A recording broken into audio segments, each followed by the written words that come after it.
So, oh look, here comes another Mark Wahlberg film from the... He's smiling on the side of that bus. He's smiling on the side of the bus. Okay, so here's the thing with Marky Mark, is I've got a soft spot for him, despite the fact that he's let me down so badly over the years. There have been some brilliant things, some absolutely brilliant things, and some terrible things. So this is Marky Mark Wahlberg and Rose Byrne are a couple whose life appears to be lacking something. And when they find an adoption website, this seems to be what their life is like. And there's a whole moment when she says, look at this. He says, I don't want to look. And she says, look at this. He says, I don't want to look. And then the minute he looks, he suddenly, like his heart melts. And they suddenly realise that what they need in their life is to become foster parents. They go to a foster training scheme where they meet others who are similarly thinking about adoption, including someone who's seen The Blind Side and says that's basically what I want. There's a whole lots of jokes about, have this kind of cinematic version of what this is all going to be like. They hear that it's harder to find homes for teenagers, that young children are easier to home. But they're impressed by this teenager they meet, Lizzie, played by Isabella Moner, who comes with two siblings, a young boy, Juan, who has anxiety issues, and a little girl, Lita, who seems completely out of control.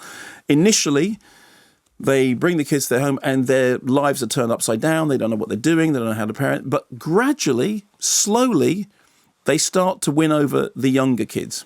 Hey, hon. Hey. Hi. How's she doing? She's good. Oh, and check this out. I got here early and Lizzie saw me and she came over and just starts talking. To you? Yeah. What happened? What happened? Oh, it's okay. Calm down. I'm gonna fix her, okay? Here you go. See? Thanks, Daddy. Did you hear that? I just got my first daddy. You suck! No fair! I want some of that. Hey, honey, Lita, can I help you with anything? No. Now, here's the thing. I went into this sort of feeling sort of slightly cynically, I know what this film is going to be because I've sort of seen versions of this before, and actually I thought it was kind of oddly charming. Its heart is in the right place. It has more depth than you would expect. It turns out that it's inspired by Sean Anders' own experiences of fostering, and it does, amid all the sort of the slapstick knockabout comedy, have something in the back of it that looks like, kind of truthfulness. Yes, there are cliches. Yes, there are exaggerations.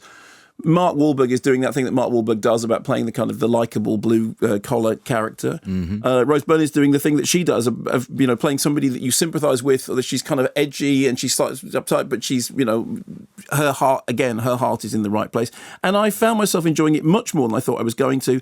And towards the end, even as cliche upon cliche piled upon themselves, the plot starts introducing other sort of quite complicated issues about biological parents and all that sort of thing. And it's a better movie than I thought it was going to be. I ended up thinking, you know what, that's actually quite charming, and it's telling its story with relying on a pretty well sort of sorted through box of tricks, but it's doing it in a way that when it wants to tug your heartstrings, which it does quite regularly, it kind of got away with it, and I was surprisingly taken by it. And believe me, I had gone in thinking I'm going to be not surprisingly taken by this at all.